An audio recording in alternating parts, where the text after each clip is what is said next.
रानी की शिक्षाएं से पढ़ रहे हैं।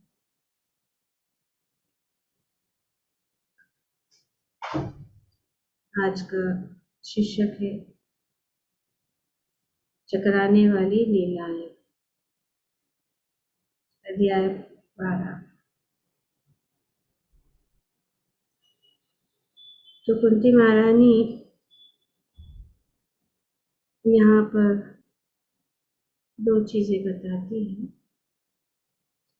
कहती है कि हे भगवान, आपकी दिव्य लीलाओं को कोई समझ नहीं सकता,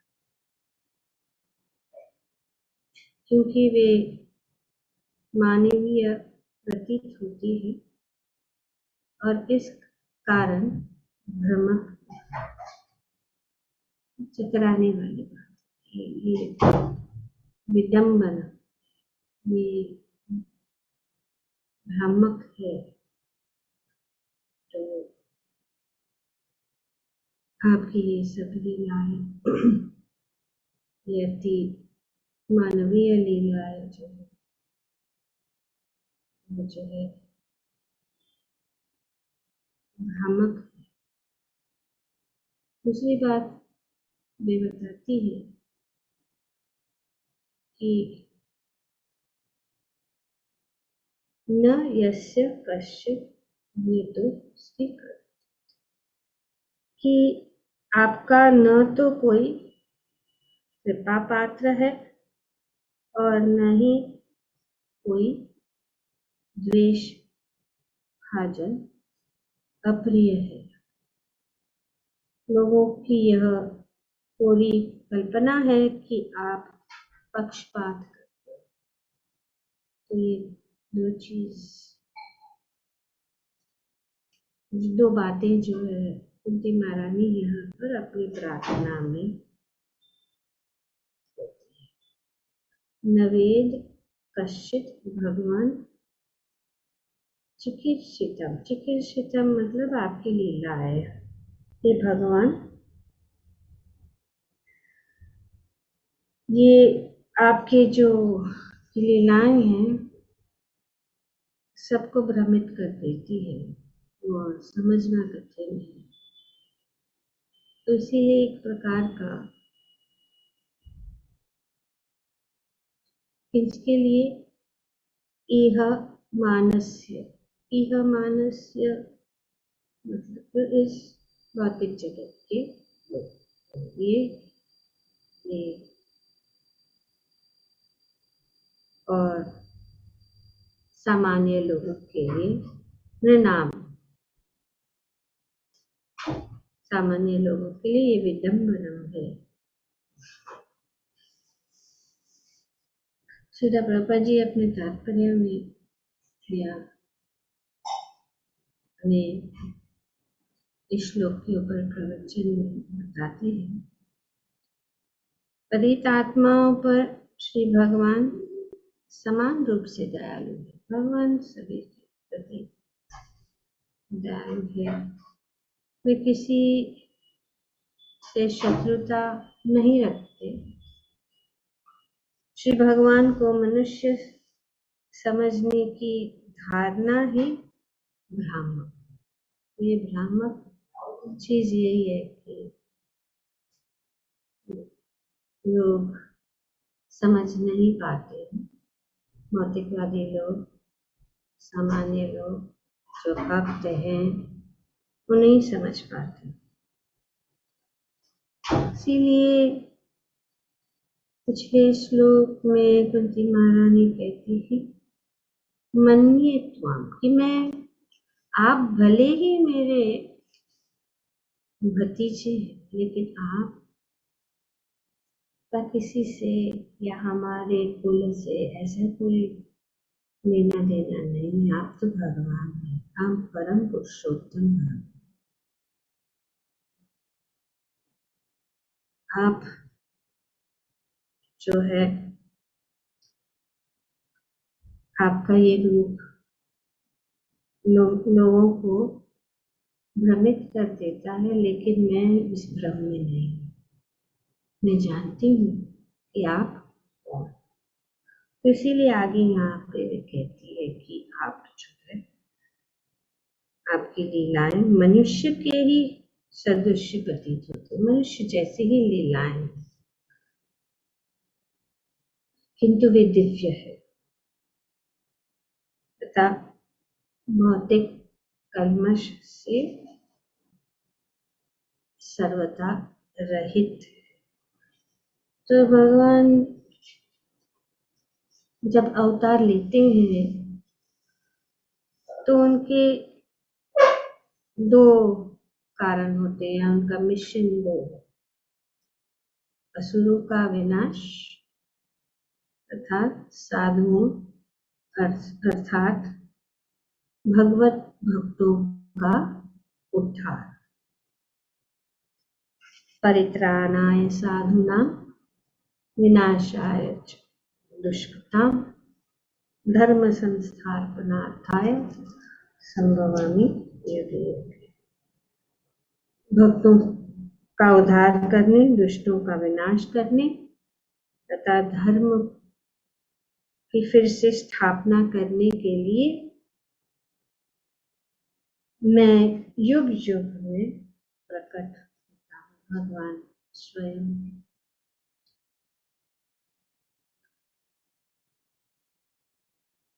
प्रभा जी बताते हैं कि साधु नाम शब्द भक्तों का द्योतक है। संसारिक ईमानदारी या बेईमानी, नैतिकता अथवा अनैतिकता से उनका कोई सरोकार नहीं है। तो ये साधु नाम, ये साधु कौन है? ये साधु नाम जो है ये संसारिक ईमानदारी या बेईमानी या नैतिकता अथवा अनैतिकता, इसके साथ कोई लेना देना नहीं है। भौतिक कार्यकलापों से भी इनका लेना देना नहीं है। कभी कभी हम सोच सकते हैं कि साधु शब्द भौतिक दृष्टि से अच्छे या नैतिकवान व्यक्ति का सूचक है। साधु किसको कहते हैं? जो भौतिक दृष्टि से अच्छे और नैतिकवान है, उनको साधु कहते हैं, जो दिव्य पद पर होते हैं। इसलिए साधु एक भक्त है, क्योंकि जो व्यक्ति भक्ति करता है वो भौतिक गुणों से परे होता है। तो जो भक्ति में लगा हुआ है वो क्या है? वे गुणों से परे हैं। तो उनके ऊपर कोई गुण, उनके एक गुण है, वो गुण में तो सभी उनका गुण यही है कि वे भगवान के भक्त हैं। सगुणान समितित एतान, भगवान गीता में भगवान भक्तों का उद्धार करने आते हैं।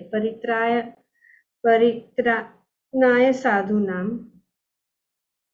किंतु श्रीमद् भागवत गीता में यह स्पष्ट कहा गया है कि भक्त भौतिक गुणों से गुणों को पार कर जाता है।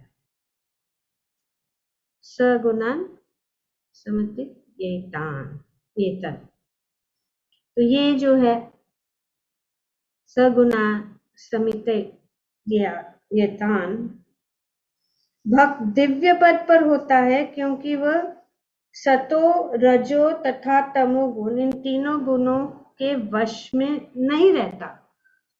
भक्त का मतलब कौन है? जो इन तीनों गुणों से परे हैं, वे जो इन तीनों गुणों के वश में नहीं रहता, सतोगुण रजोगुण और तमोगुण।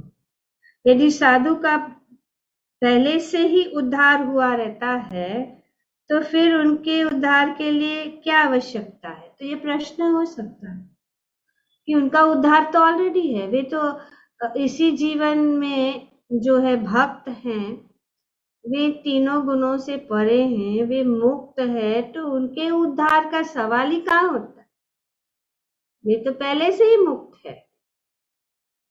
तो ऐसा प्रश्न उठ सकता है। श्री भगवान भक्त का उद्धार करने आते हैं, किंतु भक्त का तो पहले से ही उद्धार हुआ रहता है, इसलिए विडंबनम शब्द का इस श्लोक में प्रयोग हुआ है।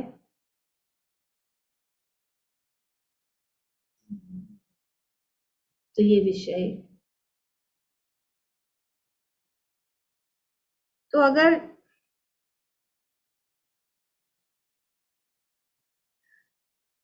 इसका उत्तर ये है कि साधु या भक्त को उद्धार की आवश्यकता नहीं रहती। परित्राणाय साधु नाम, तो भगवान को कोई जरूरत नहीं, वे तो पहले से ही मुक्त है। उनके उद्धार की आवश्यकता, उनके उद्धार के लिए भगवान अवतारित नहीं रहते, क्योंकि वह श्री भगवान को आमने सामने देखने के लिए अतीव उत्सुक रहते हैं। तो इसीलिए भगवान इसीलिए प्रकट होते हैं, क्योंकि श्री भगवान को आमने सामने देखने के लिए अतीव उत्सुक रहते। श्री कृष्ण उसे पदार्थ के पास से छुड़ाने नहीं आते, क्योंकि उससे वे पहले से ही मुक्त रहते हैं। तो ये कारण है। तो ये सब विडंबन, ये बहुत ही आश्चर्यजनक है, या ये भ्रमित करने वाली बातें हैं कि भगवान, कोई सोचेगा कि साधु तो हमेशा मुक्त रहता है तीनों गुणों से, तो भगवान की कैसे? भगवान इसीलिए अवतारित होते हैं क्योंकि वे जो भक्त है, वे भगवान को आमने सामने देखना चाहते हैं। वे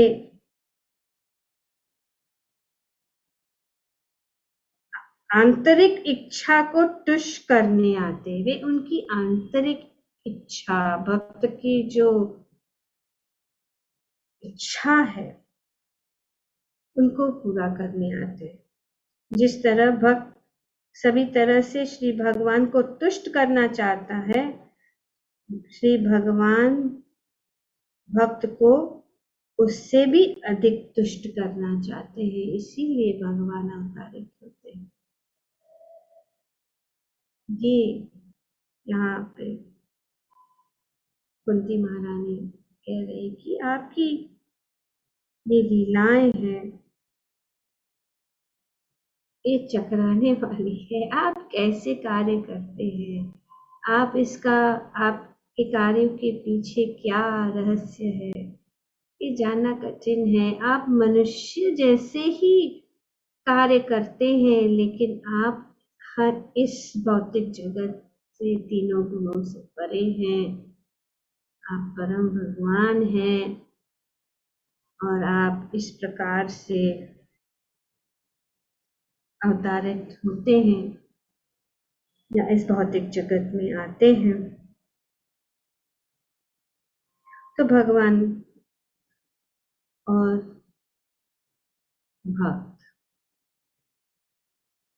भक्ति जैसे हम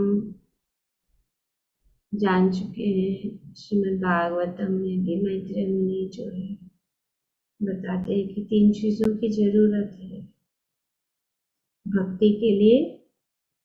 3 चीज की जरूरत है, भक्त, भगवान और भक्त।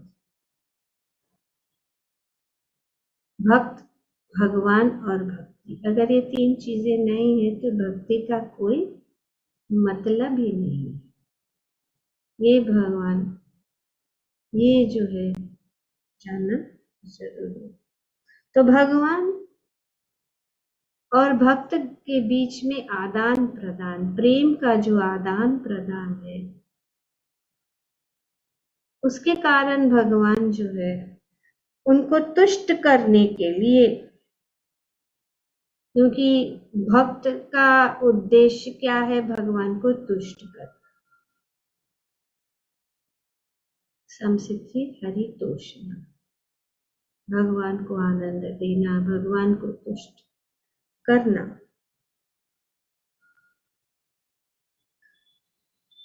तो भगवान भी भक्तों को तुष्ट करने के लिए अधिक तुष्ट करना चाहते हैं। अतः यदि भौतिक जगत में प्रेम व्यापार में आदान प्रदान चलता है, तो आध्यात्मिक जगत में इसे न जाने कितने उन्नत होना चाहिए। तो इस भौतिक जगत में भी प्रेम का आदान प्रदान होता है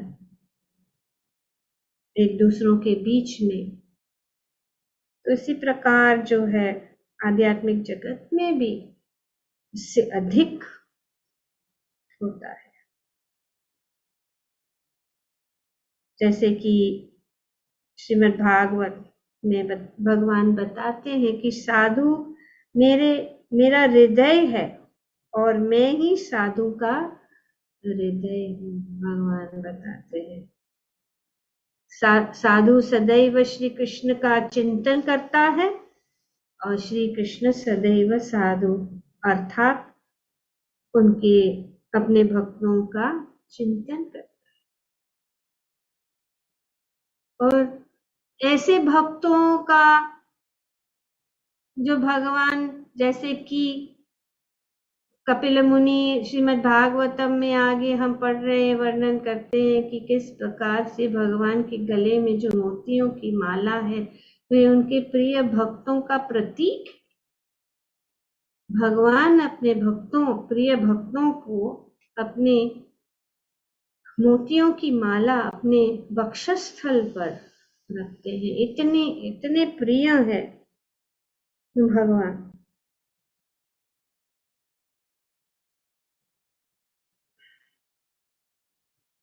तो इस भौतिक जगत में श्री भगवान का प्राकट्य तथा तिरोधान चिकीर्षितम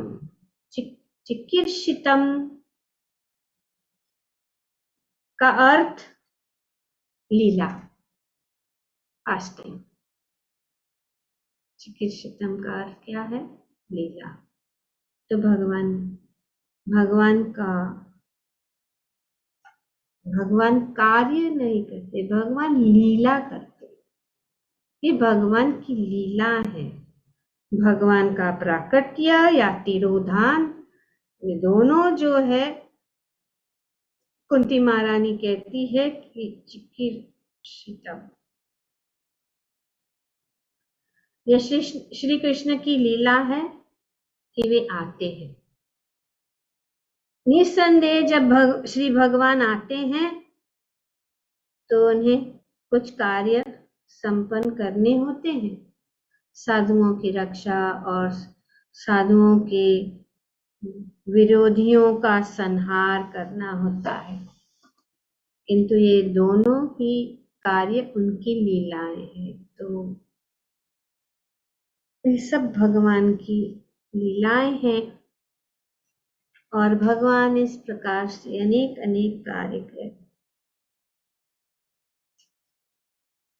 तो इसीलिए यहाँ पर कहा गया है,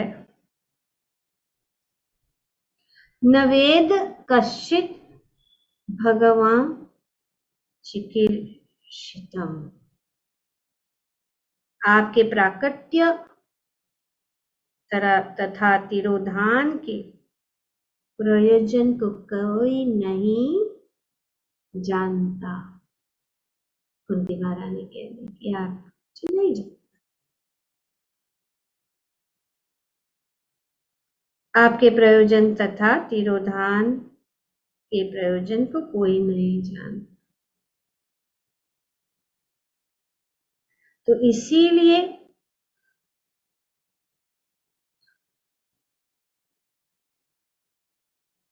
तव एहम मानस्य निनाम विडम्बनम, कोई नहीं जानता, इसलिए तवेह मानस्य नाम विडम्बनम, आपकी लीलाएं भ्रम या मोह में डालने वाली है।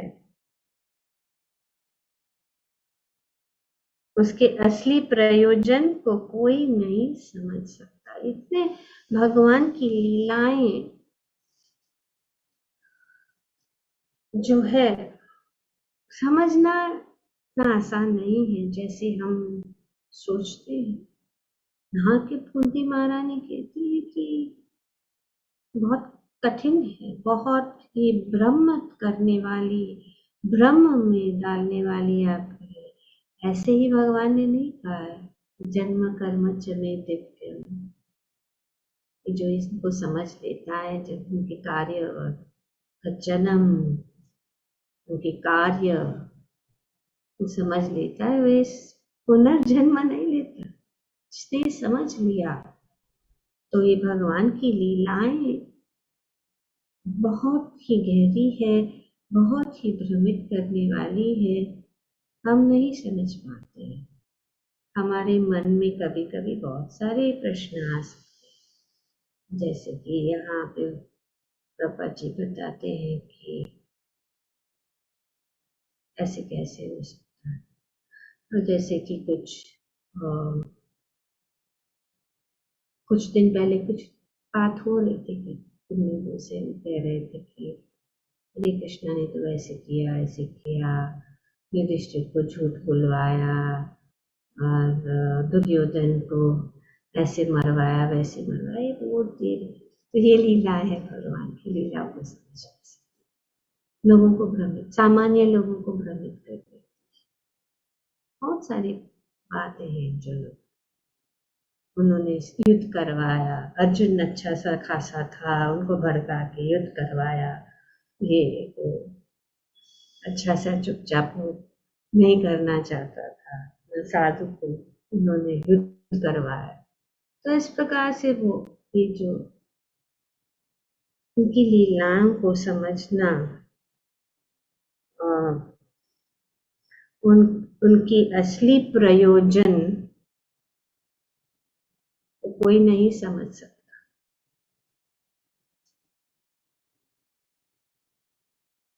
जैसे कि बहुत सारे उदाहरण पापा जी यहाँ पे देते हैं अपने इस प्रवचन में।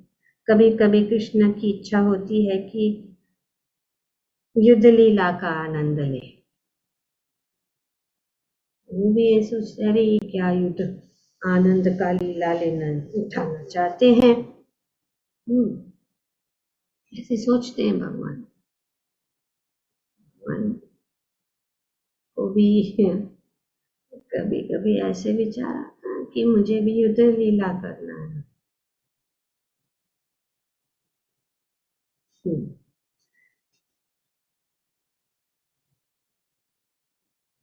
युद्ध लीला, युद्ध करने की जो प्रवृत्ति है या इच्छा है भगवान में है, इसीलिए हम में भी है।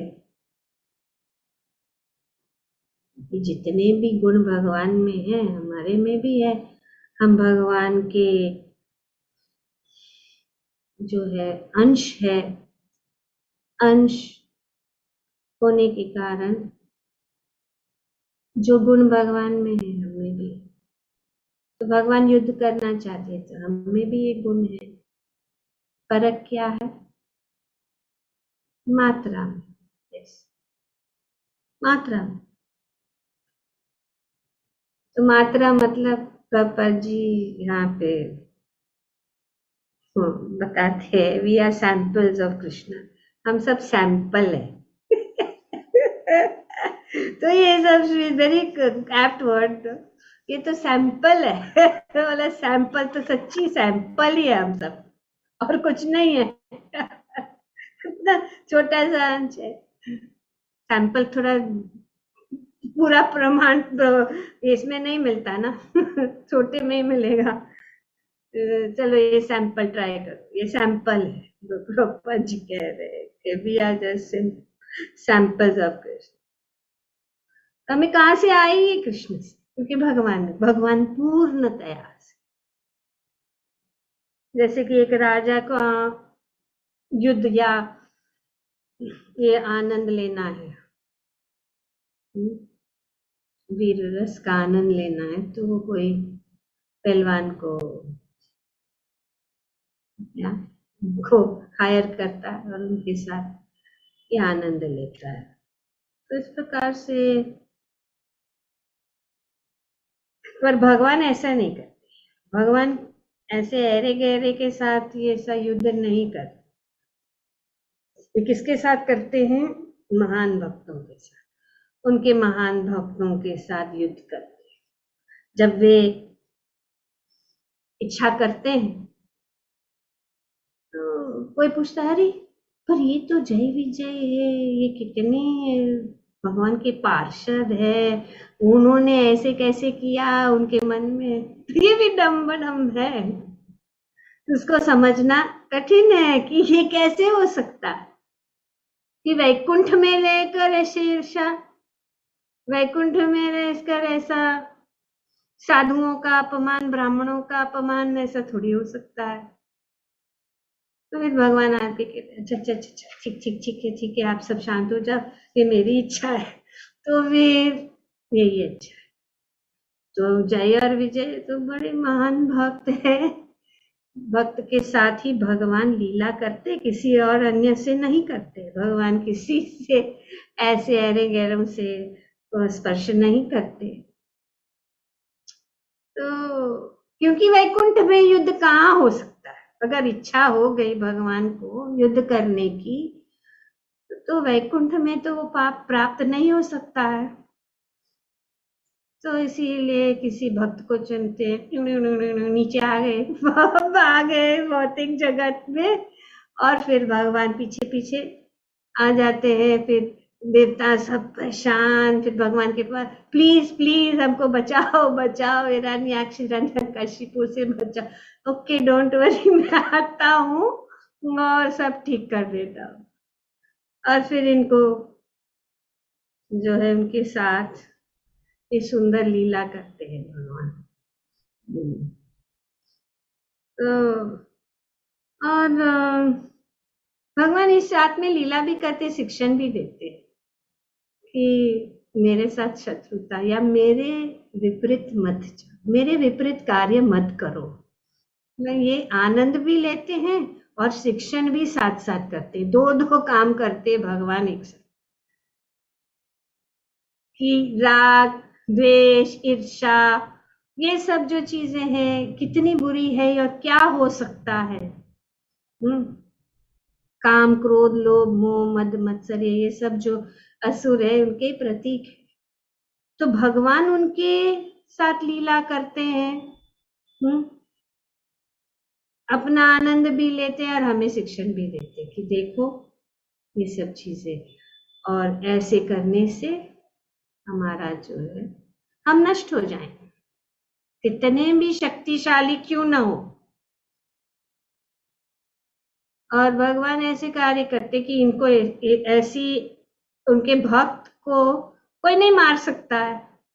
कोई मार सकता है तो हिरण्यकशिपु को कौन मारेगा, हिरण्याक्ष को कौन मारेगा, रावण को कौन मारेगा, कोई नहीं मार सकता,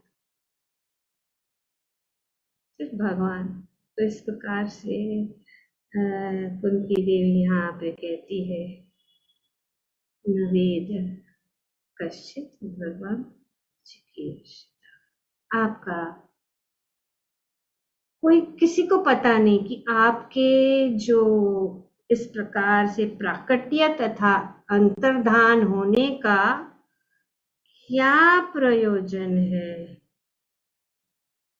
ये नहीं जानते। इसीलिए विडम्बनम तवे मानस्य नाम विडम्बनम। कि आप इस भौतिक जगत में एक साधारण मनुष्य के जैसे दिखते हैं, वे ही एक चीज जो है भ्रमित करने वाली है। भगवान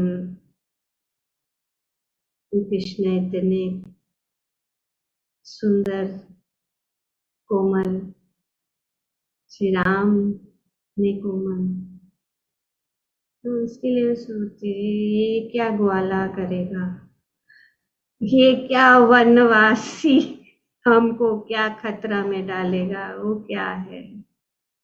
तो ये भ्रमित करने वाली चीज है। तो इस प्रकार से अनेक अनेक भगवान लीला करते हैं। भगवान जैसे कि भौमासुर का भी वध करते हैं और उनको 16,000 जो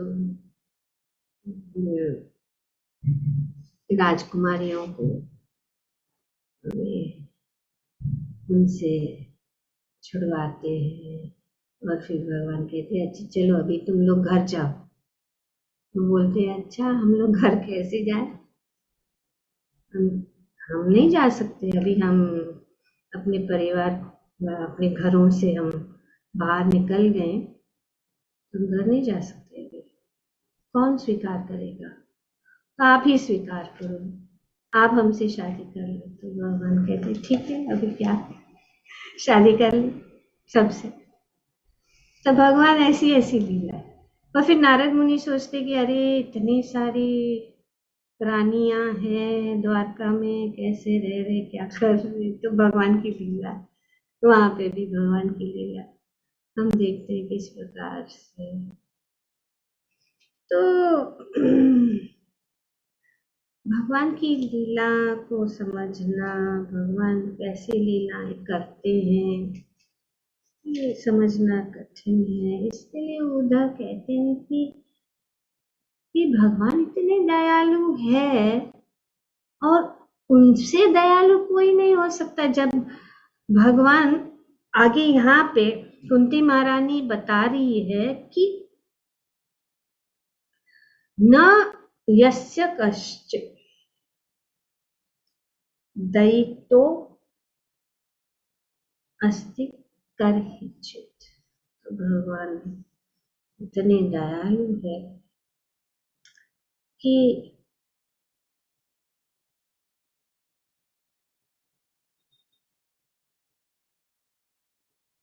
जब भगवान अपनी कृपा में शक्ति द्वारा इस जगत में अवतारित होते हैं तो वे मनुष्य की भांति क्रीड़ा करते हैं।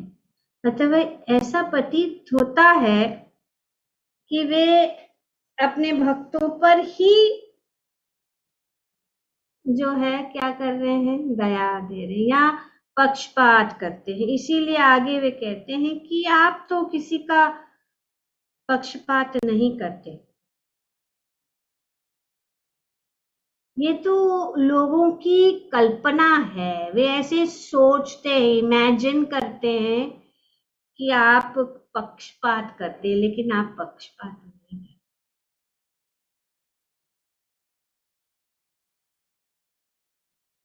न यस्य कश्चित्, कि आप किसी को दयितः, मतलब दयितः का अर्थ है कि आप पक्षपात नहीं, किसी के पक्ष में नहीं रहे।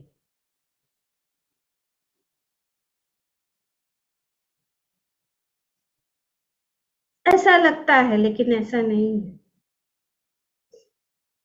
ऐसे पक्षपात की प्रतीत के बावजूद उनकी कृपा समान रूप से वितरित होती रहती है। भगवान समान रूप से ये पक्षपात नहीं करते, समान रूप से उनकी कृपा सबके ऊपर प्रदान करते हैं। और उदाहरण यही यहाँ पे भी जो बताया गया कि सूर्य के समान, सूर्य ऐसा पक्षपात नहीं करता किसी के ऊपर, सूर्य की किरणें जो है सबके ऊपर समान रूप से।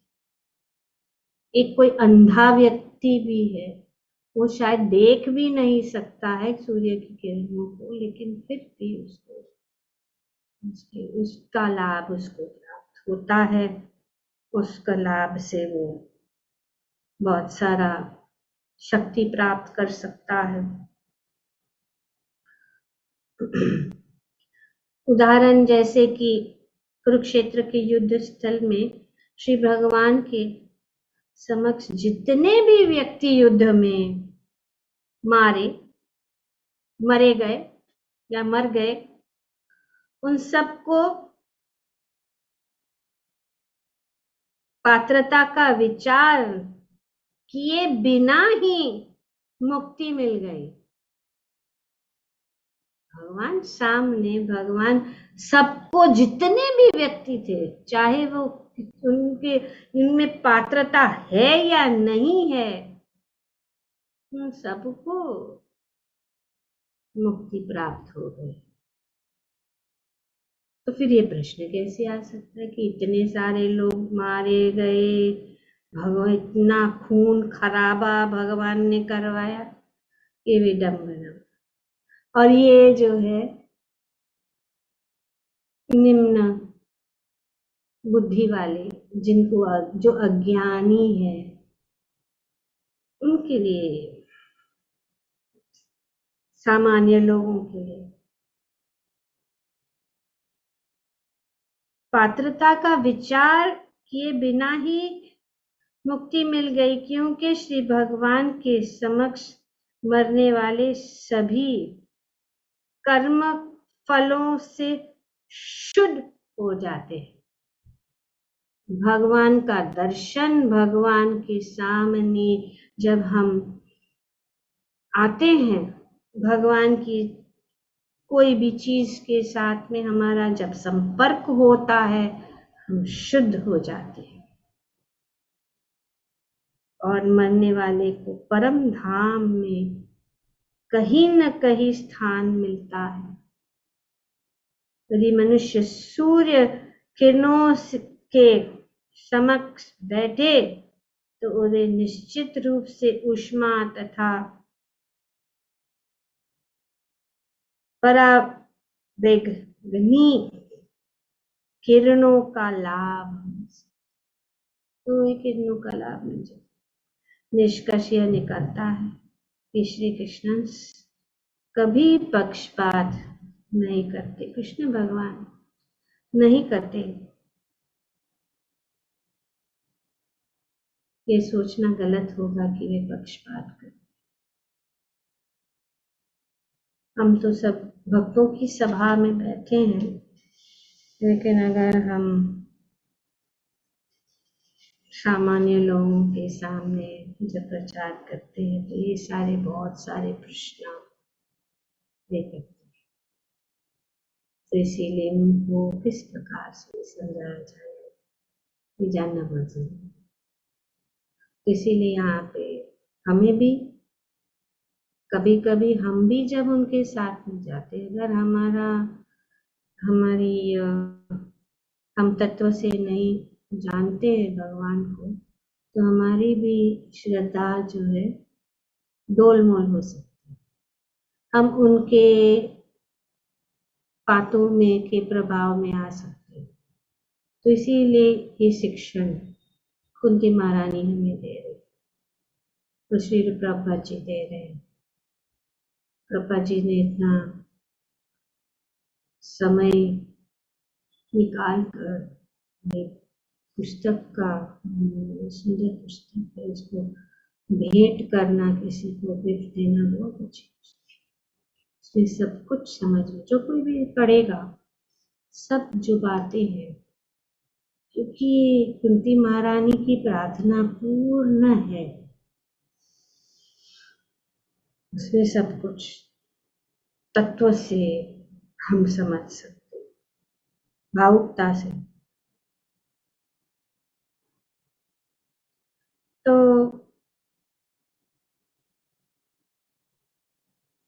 यहाँ पे वर्णन किया गया है कि किस प्रकार से कुरुक्षेत्र की युद्ध भूमि में सबका उद्धार हो, सब जितने भी योद्धा थे, जितने भी लोग थे उस युद्ध में, और श्री कृष्ण ईर्ष्यालु नहीं है, कभी भी किसी से ईर्ष्या नहीं, न यस्य कचित दयितो। क्योंकि कभी कभी जैसे कि हम प्रेमवश अपने बच्चों को एक चाटा मार, तो इसका अर्थ नहीं है कि हम उनसे ईर्ष्या करते हैं। इसी तरह जब श्री कृष्ण किसी असुर का वध करते हैं, तो यह वध भौतिक ईर्ष्या द्वेष के स्तर पर नहीं होता, अपितु स्नेह के स्तर पर होता है। ये भगवान का स्नेह है। जैसे कि हम अपने बच्चों के प्रति स्नेह है, इसके लिए उनको शिक्षण देने के लिए कभी कभी उनको चाटा मार दो। इसलिए शास्त्रों में उल्लेख आता है कि श्री भगवान द्वारा वध किए गए असुर भी शीघ्र मुक्ति पाते। उदाहरण पूतना ही है। जब पूतना के ऊपर जो कितनी दया भगवान ने की, तब जो है सुखदेव गोस्वामी जो है निर्विशेष से वे जो है भक्त बन गए कि किस प्रकार से जो है ब्रह्मवादी से वे जो है भक्त बन गए। भगवान की चरण कमलों की तुलसी का जो जो सुगंध है उनको सूंघने से चार कुमार भक्त बन गए। सुखदेव गोस्वामी पूतना इसे हम जानते हैं, भागने लगे क्योंकि वे माया पकड़ेगी। और उसी प्रकार से पूतना का वध भगवान कितने दयालु हो सकते हैं कि ये जो भगवान को मारने के लिए विष पिलाने के लिए, उस विष पिलाने वाली जो है, यहाँ पे बहुत सुंदर बताया गया कि ये जो है इतनी डायन को भगवान ने माता का स्थान दे दिया, मुक्त। तो उद्धव यही कह रहा है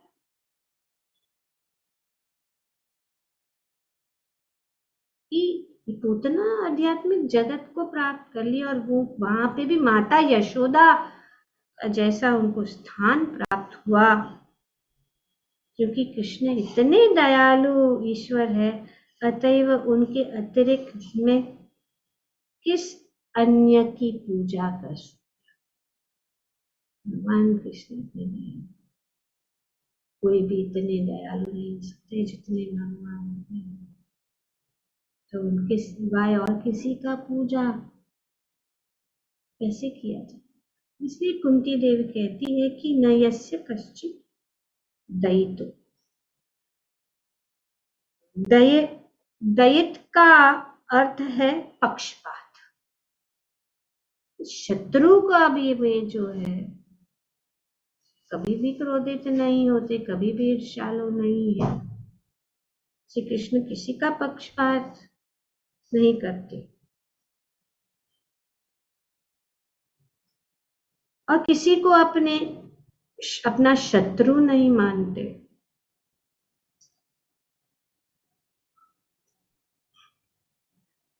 और ना ही उनको कुछ जरूरत है किसी से।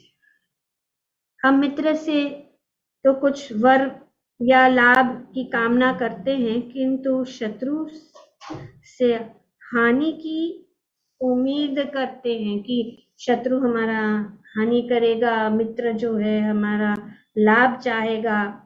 पर श्री कृष्ण इतने पूर्ण है कि न तो कोई उनका हानि पहुंचा सकता है, न उन्हें कोई वस्तु दे सकता है। कुछ भी नहीं दे सकते हैं भगवान को, हम क्या देंगे?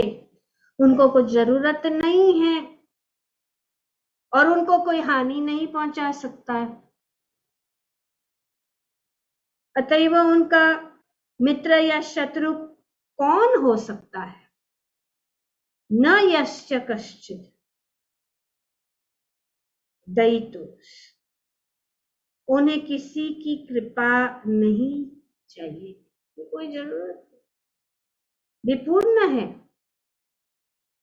हो सकता है कि मैं अत्यंत गरीब हूं, अतएव अपने मित्र से कुछ कृपा की आशा करता हूं, किंतु यह इसलिए है क्योंकि मैं अपूर्ण हूं। हम कुछ उम्मीद रखते हैं मित्र से क्योंकि हम अपूर्ण हैं, लेकिन भगवान पूर्ण है, भक्त पूर्ण है। वो किसी से कोई उम्मीद नहीं रखते क्योंकि वे भगवान के संपर्क में। तो जब वे भगवान के संपर्क में हो जाते हैं तो सभी गुण जो है, आत्माराम पिछले श्लोकों में बताया, क्योंकि मैं पूर्ण नहीं हूं और क्योंकि मैं अनेक प्रकार से अपूर्ण हूं, मैं सदैव जरूरतमंद हूं। इसलिए सदैव कुछ मित्र बनाना चाहता हूं। जरूरतमंद है, इसी तरह मैं शत्रु से घृणा भी करता हूं, किंतु श्री कृष्ण परम है, इसलिए कोई न तो उन्हें हानि पहुंचा सकता है और न ही कोई उन्हें कुछ दे सकता।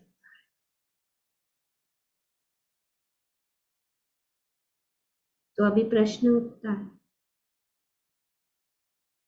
तो फिर हम किस हेतु श्री कृष्ण को अपने अनेक सुविधा देकर, उन्हें वस्त्र पहनाकर, श्रृंगार करके तथा उत्तम भोजन अर्पित करके मंदिर में उनकी पूजा करते हैं? तो फिर उनको तो जरूरत नहीं है, उनको कुछ दे नहीं सकते, तो फिर ऐसे क्यों करते हैं कि उनको अनेक सुविधा देते हैं, उन्हें वस्त्र पहनाते हैं, श्रृंगार करते हैं, उत्तम भोजन अर्पित करके मंदिर में उनकी पूजा करते हैं। हमें समझ लेना चाहिए कि श्री कृष्ण को हमारे द्वारा अर्पित सुंदर वस्त्र, फूल या फल की आवश्यकता नहीं है, किंतु यदि हम ऐसी भेंट श्री कृष्ण को चढ़ाएं तो उससे हमें लाभ हो जाए, हमें लाभ मिलता है। हम तो भगवान को नहीं देख सकते, लेकिन भगवान की असीम कृपा कारण अर्च विग्रह के रूप में हमारे समक्ष उपस्थित है, ताकि हम उनकी सेवा करके हम उनसे लाभ प्राप्त कर सकते हैं, हमें लाभ हो जाए। इस तरह यह तो श्री कृष्ण की कृपा है कि वे ऐसे भेंट स्वीकार करते हैं। यदि कोई श्रृंगार करता है तो दर्पण में उनका प्रतिबिंब सजा हुआ प्रतीत होगा। जैसे कि हम अगर श्रृंगार करते, अच्छा माला पहनते हैं, तो हम देखते हैं दर्पण में कैसा लग रहा है ना, देखते हैं कि नहीं, तो ऐसा लगता है कि हाँ, तो जैसे हम श्रृंगार करते हैं तो दर्पण में उनका प्रतिबिंब सजा हुआ प्रतीत होता है कि नहीं, जब हम कुछ गहने पहनते हैं या श्रृंगार करते हैं। उसी तरह श्री कृष्ण के प्रतिबिंब होने के से यदि हम श्री कृष्ण को अलंकृत करते हैं तो हम भी अलंकृत हो जाते हैं, क्योंकि हम उनके प्रतिबिंब है। जब हम भगवान को श्रृंगार करते हैं तो हम भी जो है क्या हो जाते, अलंकृत हो जाते हैं। तो इस प्रकार से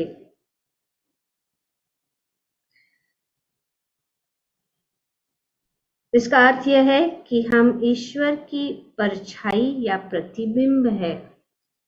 ऐसा नहीं है कि हम अपने स्वरूप के अनुरूप ईश्वर के किस रूप की कल्पना करते हैं। जो लोग तो इस प्रकार से हम देखते हैं कि भगवान का रूप है, इसीलिए हमारा रूप है। हमारे 2 हाथ, 2 पांव तथा एक सिर होता है, क्योंकि स्वयं ईश्वर में यही स्वरूप पाए जाते हैं। हमारा साकार स्वरूप है, क्योंकि हम ईश्वर के प्रतिबिंब है। इतना ही नहीं, हमें यह भी समझना होगा कि यदि हम आदि पुरुष को लाभ पहुंचाते हैं तो प्रतिबिंब को भी लाभ पहुंचता है। तो जब भगवान की सेवा करते हैं तो हमें भी लाभ अपने आप, क्योंकि प्रतिबिंब होने के कारण। अतः यदि हम श्री कृष्ण को अलंकृत करते हैं तो हम भी अलंकृत हो जाएंगे। यदि हम श्री कृष्ण को उत्तम भोजन भेंट चढ़ाएंगे तो हम भी उसी भोजन को खाएंगे। खाते कि नहीं? जैसे कि हम भगवान की माला को पहनते हैं तो हम भी अलंकृत हो जाते हैं। भगवान को अलंकृत करके हम भी अलंकृत हो रहे हैं। भगवान को भोग अर्पण करके हम उसको पा रहे तो हम भी भोजन खा रहे। ये लाभ है। उत्तम भोजन भेंट चढ़ा है तो हम भी उसे भोजन को खाएंगे। जो लोग कृष्ण भावनामृत के मंदिरों से बाहर रहते हैं वे कल्पना भी नहीं कर सकते कि हम श्री कृष्ण को कितना स्वादिष्ट भोजन अर्पित करते हैं। और चूंकि यह भोजन श्री कृष्ण को अर्पित किया जाता है, अतएव हमें भी इसको खाने का अवसर प्राप्त होता है। अंत में लाभ किसका है? कृष्ण का नाम और हमारा काम। तो यही है कि भगवान को अर्पित करो और फिर हमको ही लाभ मिलता है। भगवान अपनी दया के कारण, अपनी असीम कृपा के कारण सब स्वीकार करते हैं और फिर हमें ही सब कुछ मिलता है। इसीलिए हमें श्री कृष्ण को सभी प्रकार के से तुष्ट करने का प्रयास करना चाहिए, तभी हम सभी तरह से तुष्ट हो जाएंगे।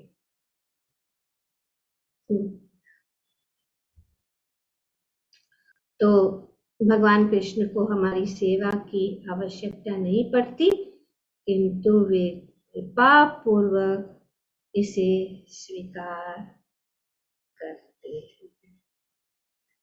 तो यहाँ पे कुंती महारानी बहुत सुंदर रूप से इस श्लोक में ये बता रही है कि श्री कृष्ण पूर्णतया स्वतंत्र है। उनका न कोई शत्रु है न मित्र है, किंतु अपने मित्रों तथा शत्रु दोनों के लाभ के लिए क्रीड़ा करते हैं। और जब वे इनमें से किसी एक के लिए भी कर्म करते हैं तो परिणाम वही निकलता है। यही कृष्ण का परम स्वभाव, भगवान का ये स्वभाव है।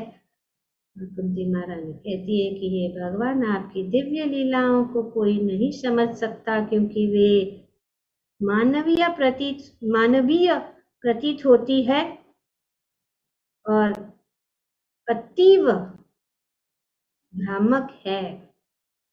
आपका न तो कोई कृपा पात्र है, न ही कोई द्वेष भाजन है। लोगों की यह कोरी कल्पना है कि आप पक्षपात करते हैं। ग्रंथराज श्रीमद् भागवतम की जय। ओम तत्सत। Thank you very much. हरे कृष्ण। की कुंती महारानी की जय। श्री प्रभुपाद की जय। सब भक्तों की